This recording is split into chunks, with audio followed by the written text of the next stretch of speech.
शांति के बीच। अच्छा बताओ इसका रंग कैसा होता है? आप लोग बताओ। तुम ही बता दो। इसका रंग नीला या आसमानी होता है। अरे रे चाचा, बड़ा ओ कर रहे हो। तुम्हें पता है आत्मा की उम्र भी होती होगी। बेटा तेरा नाम क्या है? बुरा क्या? बुरा। ऐसी बातें कर रहा, आत्मा की कोई उम्र होती है भला? अरे भगवत गीता में लिखा है आत्मा की कोई उम्र नहीं होती। आत्मा तो अविनाशी ठहरी। शरीर का मृत्यु हो जाने के बाद भी आत्मा का विनाश नहीं होता।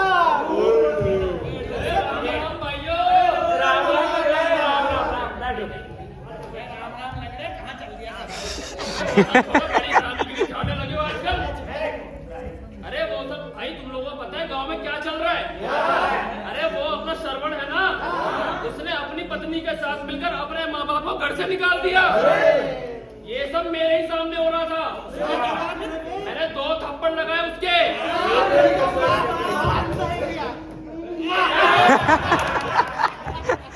भाई मैंने बोला शर्म नहीं आती तुझे? इनको इन्हीं घर से निकाल रहा है भाई। इन्होंने रख रखा है तुम्हें अपने घर में। और क्या भाई, सब कुछ यही भुगतना पड़ता है, साला काम चोर।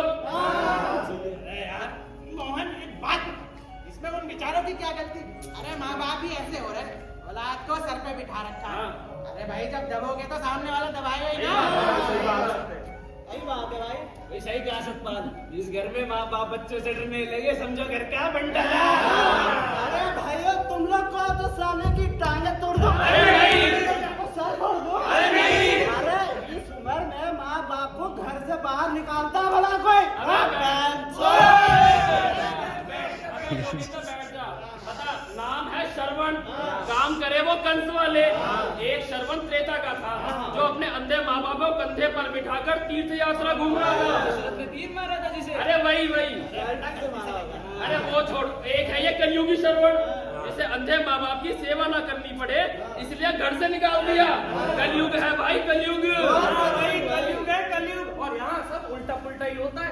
मेरी बात मानो तो ये तो खाली ट्रेलर है, आगे आगे देखो होता है क्या। हाँ सही कहा तूने।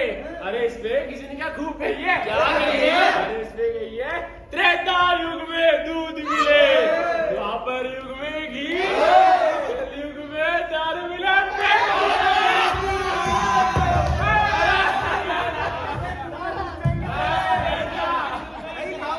कलयुग में सब कुछ उल्टा पुल्टा हो रहा है।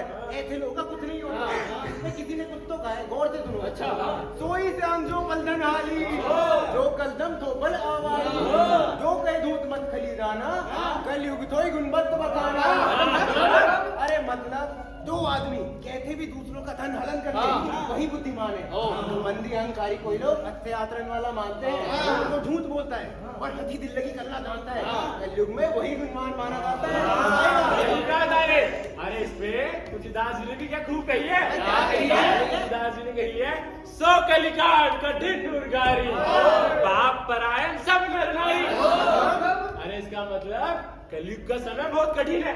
इसमें सभी पुरुष और स्त्री पाप में लिप्त रहते हैं। हमारे गांव में ही देख लो, बग्गू ही तो है। अबे उसको तो नजर लग गई। भाई एक बात बताओ, सत्य बात तो ये है कि जैसे जैसे कलयुग आगे बढ़ेगा आदमी जप तप व्रत यज्ञ ज्ञान धन सब तामसी भाव से करेगा। और भाई पाप बढ़ेगा तो देवता भी जल नहीं बरसाएंगे। हम सबका बोया हुआ दान अन्न कुछ नहीं उगेगा। अरे भाई जब पाप बढ़ेगा तो भुगतना भी पड़ेगा। अभी कुछ नहीं हुआ है, आगे आगे देखो होता है क्या। अरे पाप अपने चरम पे पहुंचेगा तो लोंडो आग में जलोगे तुम। चाचा डराओ मत ही। अरे कोई तो उपाय होगा इसके युग से बचने का। अरे हाँ भाई, मुझे भी बहुत अजीब सा लग रहा है। बेकारियत कलयुग में पैदा हो गया, इसलिए मैंने अपने बाप से भी कही कि क्यों पैदा कर लिया। मेरी तरह एक बार अमिताभ बच्चन ने अपने पिताजी से पूछा आपने हमें पैदा ही क्यों किया था? तो उनके पिताजी ने कविता के रूप में अमिताभ बच्चन को जवाब दिया, जिंदगी की कश्मकश से घबराकर मेरे लड़के मुझसे पूछते हैं कि पिताजी आपने हमें पैदा ही क्यों किया था? मेरे पास ये कहने के अलावा कोई जवाब नहीं था कि मेरे बाप ने भी मुझसे बिना पूछे ही मुझे पैदा कर दिया और उनके बाप ने उन्हें और उनके बाप ने उन्हें। अरे भाई लौंडो, तुम लोग एक नई लीक रखना। क्या? अरे अपने बेटों से पूछ के उन्हें पैदा करना।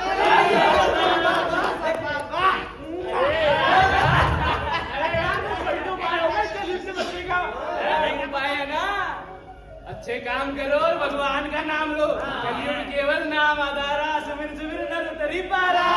वो बिल्कुल सही बोला राधे श्याम। अच्छे कर्म करो, क्या रखा है तू मैं तेरी मेरी में, इसकी उसकी में, लगई बुझई में। भाई इंसान बन जाओ, ध्यान लगाओ और निकल लो अपनी यात्रा में।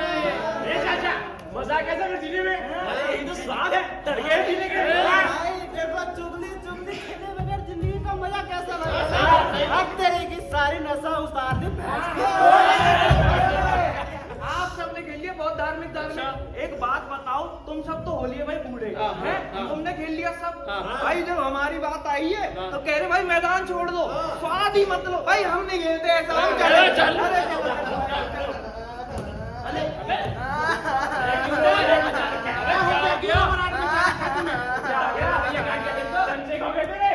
क्या हो गया फिर? गुल्ली डंडा छीन लिया क्या तेरा? बापू डॉल्टी की लड़ाई हो गई तो डॉल्टी रोज मुझे कुल्फी खिलाता था, मुझे कुल्फी कौन खिलाएगा? तुझे कुल्फी खिलाओ।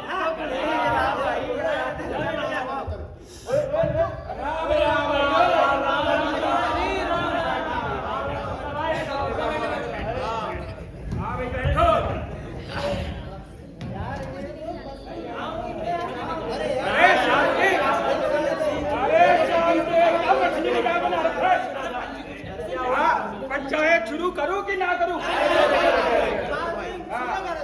हाँ, तो भाइयों आज की कार्रवाई शुरू की जाती है। अरे कौन सी कार्रवाई? अरे दौलती और सीतों के झगड़े की बात। सरपंच साहब, मेरा वोट आपके साथ है। दौलती को अंदर करवाए बगैर ये झगड़ा खत्म होता हुआ ही नहीं दिखता। धकेलो हवालात में। ये जो नारी बदकार है।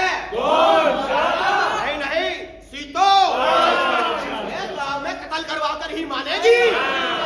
भैया नाम है सीतो, पर काम करे हैं द्रौपदी वाले। ऐसे काम में चलता उसका 5-5 सम्मान। सीतों का कतई कसूर नहीं। ये छड़े लुच्चे सब औरतों को गलत रास्ते में डालते हैं। खाने पीने का लोभ देखा, देखो सब बात खोल के। पहले दौलती को जेल के अंदर भेजो, तभी हमारे पंचायत का काम आगे बढ़ेगा। सरपंच जी क्या है? जो करना जल्दी करो। तुम लोग तो यहाँ बैठे रहोगे। मैंने धोबी घाट पहुँच के 200 कपड़ा उलट पुलट करना हुआ तो ही रोटी मिलेगी। भाई बैठ जा। रोटी नहीं मिलेगी, कपड़े धोने। ठीक है बैठ जा। अरे मारेगी। तो पंडिताएं दौलती को पुलिस से मारपीट कराने से पहले ये सोच लो, झगड़ा घटा नहीं रही, बड़ा रही हो। भाई सही बात है, तेरी यही बात मानकर मैंने जल्दी नहीं की। सिपाही और थानेदार को बोल दिया, चंगी किस्मत अपनी। वो यही पास आए हुए थे, केड़ा मारता। मैंने कहा आओ बैठो, अरे पियो, ढेर सरपंच कभी हमारा भी ख्याल आ जाना ट्यूबवेल पे, तू भी तो जवान हो गया। अच्छा तो भाइयों मैं ये कह रहा था कि पंचों को साथ लिए बगैर मैं दौलती को अंदर नहीं जाने दूंगा। दौलती है छड़ा छड़ा, तुम उसका कुछ बिगाड़ नहीं सकते। उल्टा पिंगल की मिट्टी उछाल देगा पूरे होशियारपुर जिले के अंदर। हाँ देखा नहीं कैसे भागता दौड़ता फिर रहा था के पीछे। वाह भाई वाह, तुम मर्द को खाली मर्दों की बात ही सोचती है। पिंगल की बेइज्जती की फिक्र कर रहे हो तुम। सीतों की सोचिए, क्या अमल हो गया उसकी? अरे यही तो ही अपनी सौतेली लड़की काटी की हम उम्र। बब्बू के आधी उम्र की है, वो बोलने नहीं देता है। माँ और बेटी मैं बता रहा हूँ पाल सिंह, दोनों पर रुताई हुई है। अरे बैठ, तू पंचायत में है, तेरी हड्डी नहीं की जो जी आए खट्टा खींचे जाओ। हाँ पर पाल सिंह कसूर है उस जनानी का। अरे अगर जनानी ना चाहे तो मर्द की क्या मजाल कि उसे कोठड़ी के अंदर घसीट ले। अरे अरे ये सब झूठ है। छड़ों को भला कौन नहीं जानता? औरतों को खराब करते हैं छड़े, और साथ में सरकार की स्कीमें भी फेल करे जा रहे हैं। हराम जाते जमा जमा कर। दौलती ने कौन सा सरकार का पाकड़ा डैम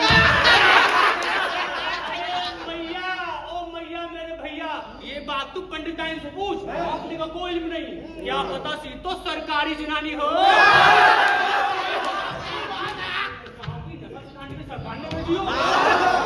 जैसे पशु प्रजनन केंद्र में सांड लाए हुए हासी सार से।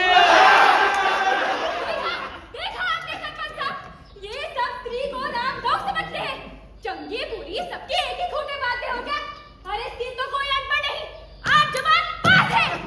अरे भैया चंगी बुरी की फसल के वास्ते तो बैठी पंचायत यहाँ या बिंगड़ की जोरू गांव का चाल चलन बिगाड़ रही है या झगड़ा बीच रही है। जैसे द्रौपदी ने करवाया था कौरवों और पांडवों के बीच में युद्ध। अरे बात कुल्हाड़ों और कृपानों तक आप पहुंची। मेरी बात मानो सारे जन, भैया सीतों को भी हवालत के अंदर ये काम अकेले मर्द करने का नहीं है, मर्द और औरत दोनों को बराबर से चाहिए। मानो तो ढकेले दोनों को माल पर वे सब एक ही कोठरी में। बिल्कुल भी नहीं, मैं सीतों को थानेदार के साथ नहीं जाने दूंगी। अभी सारी औरतें इकट्ठी करती हूँ मैं। हम थानेदार और सिपाही की ज्यादा गाड़ी हड़ताल कर देंगे और साथ में तुम सब पंचायतियों की भी। हाँ, न जाने वो थानेदार क्या कर बैठे सीतों के सब थाने ले जाकर। अरे पुलिस ने क्या कुछ नया करना है? सिपाही थाने ले जाकर वही करेंगे जो बिंगड़ की बहू चाहती है थोड़ी तो उसके साथ करे। मंगते उस बेचारी का क्या कसूर? मुश्किल से 15 बरस की थी जब गरीब बाप से कर्जे में बब्बू दुल्हन बनाकर ले आया। 50 बरस का बब्बू सूखा डिंगर 15 बरस की नाबालिग लड़की लाकर नान पर बांध दी। तो दाना डुनका डालने के काबिल नहीं, लड़की ने हार कर पड़ोसी की नान में मुंह मारना हुआ। यही तो सारा कसूर है। सरकार करोड़ों खर्चती है इश्तेहारों पर कि बच्चे कम जमाओ, आबादी घटाओ। रेडियो पर टेलीविजन पर मोड़ मोड़ के कहती है कि ऑपरेशन कराओ, नाकबंदी कराओ। और इसमें क्या है भला? मैंने साल में हिम्मत करके 15 मर्दों की नसबंदी कराई है। और तो और सरकार ने मुझे इसके लिए इनाम भी लिया है। इज्जत भी बख्शी। लेकिन फायदा क्या हुआ? खेल चुन की तू कहती थी नस कटवा दी, लेकिन हुआ क्या? साल भर के अंदर उसकी जुर्फाता ने छोरा जमा के बोक है। ये मुझसे मत पूछो। और किससे पूछे? तेरी से पूछो। मुझसे खामखा पूछोगे तो मैं फटा भराई को क्या चौकीदार लगा हूँ? अरे कौन जाने में फजलू पंडिताइन सही कह रही हो। ऐसे भी तेरी जनानी को मरे हुए तो बरसों हो गए। योगे कमल गिरा दिया। पूछो माता के पड़ोसी से पूछो। रखवाल सिंह ये बकवास सुनने नहीं आया मैं, बल्कि ठक्करवाल का जाकर घानी डालकर बैठा मेरे कोल्हू में। अरे एक तो सारे कामकाज छोड़कर पंचायत में आओ, ऊपर से पड़ोसियों की बदफैलियों के बारे में तो हमते सुनो। भैया इस तरह की पंचायती से तो सुरगुरु भला मैं चला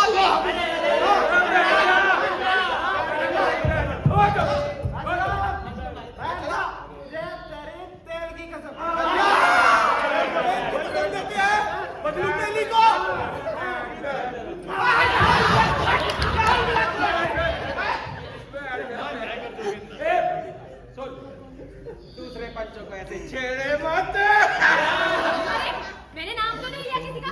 बताओ क्या मैंने कहा? क्या मैंने कहा कि फाता के लौंडे का बापू पड़ोसी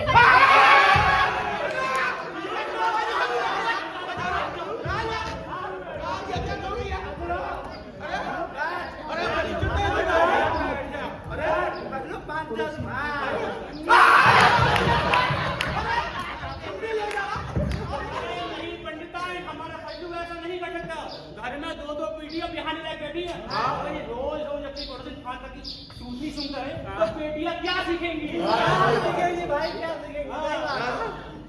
भाइयों सुनो, बीच में से दौलती और सीतों की बात सरपंच साहब, बात साफ सीधी है। दौलती जैसे छड़े जो गैर कानूनी तरीके से आबादी बढ़ा रहे हैं ना, उन्हें इस गांव के बाहर फौरन निकाला जाए। वो बेचारे कहाँ बसेंगे? खेतों में कल्ले तो कल्ले कोठियां बना लिए, आबादी से एकदम दूर कोड़ियों की झुग्गियां होती है जैसे। ओहो, तो गांव की जरूरतमंद जनानी को बड़ा खेतों के रास्ते नहीं आते। अरे छड़े गांव के अंदर ही बसे तो भला है। ये नजर है पूरी पंचायत की उन पर। अब देखो नजदीक था बब्बू तो तो जाकर पकड़ ली अपनी जोरू, छड़े के साथ सोई। अब यही अगर वे हैं वो होते खेत के अंदर और वो खड़ी फसल के अंदर, तो क्या होता है? क्या पकड़ते? कैसे पकड़ता? कहाँ पकड़ता? कैसे पकड़ता? सरपंच जी, अगर तुमने मामला लटका नहीं है तो तुम्हारी मर्जी, मैं चला, मुझे कपड़े धोने हैं, कपड़े धोने हैं। रोटी नहीं मिलेगी। पंच है साले तू, पंच बैठ यहाँ पे। या आप मारते घर पे बीवी मारेगी। सुनो भैया सुनो, वोट कर लेते हैं। तुम में से कितने लोग दौलती को हवालात भेजने के हक में है? अब तुम नहीं कह रहे हो, नहीं कह रहे हो। एक, दो, तीन, चार, ये पांचवा कहाँ है? पांचवा कहाँ गया रे? पांचवा तो आप ही हो सरपंच जी। तो ठीक है भाइयों, हम पांचों पंच दौलती को हवालात भेजने के हक में है। तो थानेदार को कहते हैं पकड़ पीट पिटाई कर हवालात में रख 5 साल। ठीक है भाइयों? मगर एक बात सोच लो पाल सिंह, दौलती ने एक दिन बाहर आना है, उसके बाद तो भाई वो क्या क्या करेगा।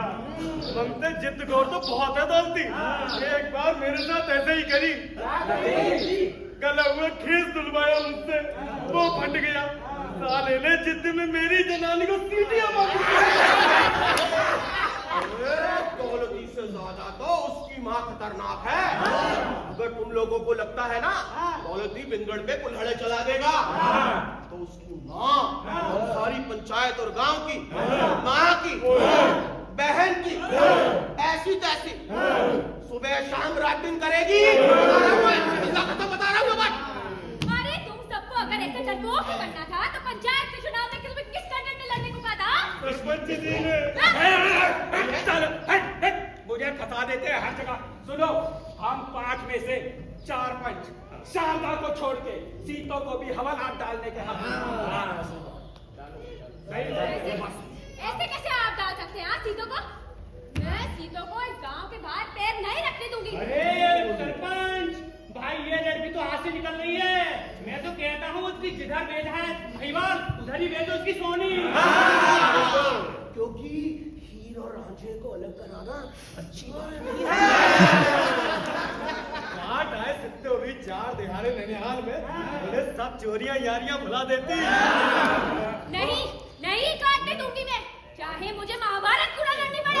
शाबाश पंडिताइन, तेरा नाम शारदा गलत रखा तेरे माँ बाप ने। द्रौपदी फूल पीने वाली 5 पतियों की पत्नी। जनानियों के साथ धक्का। हम तो सीतों को अंदर करा के रहेंगे और थानेदार को बोलने जा रहे हैं कि लगाओ दोनों को हाथ और करो अंदर। चलो भाइयों।